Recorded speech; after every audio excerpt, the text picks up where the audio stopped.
Now, with homeschooling a reality for most school children for the foreseeable future, a good internet connection is more important than ever. It is, but for many parents and pupils, this is just not the case. The Nine's India Grant has been looking into it. Questions come from Stuart Stevenson, who I think is sitting in his car. Stuart. Indeed, convener, the broadband at home has finally become unusable. However, when broadband is bad, this is the result. A politician having to dial into a committee meeting from his car. When residents moved into this new build estate in Stonehaven, they expected super fast broadband. The reality has been quite different. Homeschooling is the biggest frustration for myself. With having a 0.3 upload speed with broadband, when we do a task for my daughter's homeschooling, it can take an hour and a half. This estate has copper rather than fibre cabling, and that means that broadband is much slower.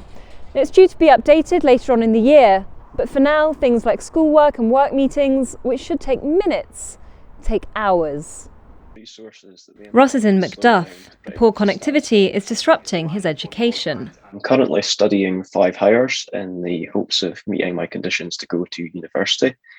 I've found that, especially when I'm trying to start work around 9 o'clock as the school day would, just to keep a normal routine, that things are painfully slow and you're having to have multiple tabs open. Whilst there's other people in the house working from home, it can slow down to unusable speed.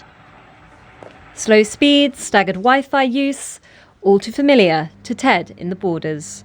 One of us has to drop off and do something else for a long period of time, so one of us can actually do our work, and then we take turns doing that. Ted obviously has to take his homework, unfortunately, has to take a back seat.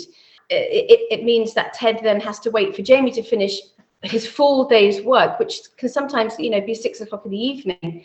And then that means, poor Ted is in the kitchen while Jamie's cooking, and having to then catch up with his schoolwork, which is not ideal.